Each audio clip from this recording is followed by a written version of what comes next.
ಈಗ ಇವತ್ತು ಬಿಜೆಪಿಯಿಂದ ನಮ್ಮ ಪತ್ರ ಅಧಿಕೃತವಾಗಿ ಬಿ ಫಾರಂ ಸಮೇತ ಸಲ್ಲಿಸ್ತಾ ಇದ್ದಾರೆ. ಇವತ್ತು ಯಾರ್ಯಾರು ನಾಯಕರು ಬರ್ತಾ ಇದ್ದಾರೆ? ಇವತ್ತು ನಮ್ಮ ರಾಜ್ಯದ ಮಾಜಿ ಮುಖ್ಯಮಂತ್ರಿಯಾಗಿರ್ತಂಥ ಸನ್ಮಾನ್ಯ BS ಯಡಿಯೂರಪ್ಪನವರು, ಬಿ ಶ್ರೀರಾಮುಲು ಅವರು, ನಮ್ಮ ಜಿಲ್ಲೆಯ ಮಾಜಿ ಸಚಿವರಾಗಿರ್ತಕ್ಕಂಥ SA ರವೀಂದ್ರನಾಥ್ ಅವರು, MP ರೇಣುಕಾಚಾರ್ಯ ಅವರು ಸೇರಿದಂತೆ ಅನೇಕ ನಮ್ಮ ಜಿಲ್ಲೆಯ ಮಾಜಿ ಶಾಸಕರು, ಮಾಜಿ ಸಚಿವರು, ಮಾಜಿ ಚುನಾಯಿತ ಪ್ರತಿನಿಧಿಗಳು, ಅನೇಕ ಇವತ್ತು BJP ಸಹಸ್ರಾರು ಕಾರ್ಯಕರ್ತರೊಂದಿಗೆ ಇವತ್ತು ಅಧಿಕೃತವಾಗಿ BJPಯ ಅಭ್ಯರ್ಥಿಯಾದಂಥ ಸನ್ಮಾನ್ಯ ಶ್ರೀಯುತ ಶ್ರೀನಿವಾಸ್ ದಾಸ್ ಕರಿಯಪ್ಪನವರು ನಾಮಪತ್ರವನ್ನು ಸಲ್ಲಿಸಿದ್ದಾರೆ. ಅನೇಕ ಕಾರ್ಯಕರ್ತರು, ಪಕ್ಷದ ಮುಖಂಡರು ಎಲ್ಲರೂ ಸೇರಿ ಇವತ್ತು ದೊಡ್ಡ ಒಂದು ಇತಿಹಾಸವನ್ನು ಏನಿವತ್ತು ನಿರ್ಮಾಣ ಮಾಡಲಿಕ್ಕೆ ಹೊರಟಿದ್ದೇವೆ.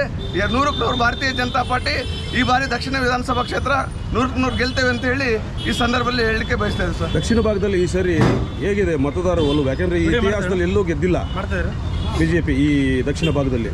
ಈ ಸರಿ ಸ್ವಲ್ಪ ಬದಲಾವಣೆ ಜನರ ಮನಸ್ಸಲ್ಲಿ ಏನಿದೆ? ಕಳೆದ 30 ವರ್ಷದಿಂದ ಇವತ್ತು ಇಲ್ಲಿ ಮತದಾರರು ಯಾವ ರೀತಿ ಬೇಸತ್ತಿದ್ದಾರೆ ಅಂದರೆ, ಕುಟುಂಬದ ರಾಜಕಾರಣಕ್ಕೆ ವಿದಾಯ ಹೇಳಬೇಕನ್ನೋ ಒಂದು ಇತಿಶ್ರೀ ಹಾಡಬೇಕು ಕುಟುಂಬ ರಾಜಕಾರಣಕ್ಕೆ ಅಂತೇಳಿ ಇವತ್ತು ದಾವಣಗೆರೆ ದಕ್ಷಿಣ ಮತದಾರರು ಸಜ್ಜಾಗಿದ್ದಾರೆ.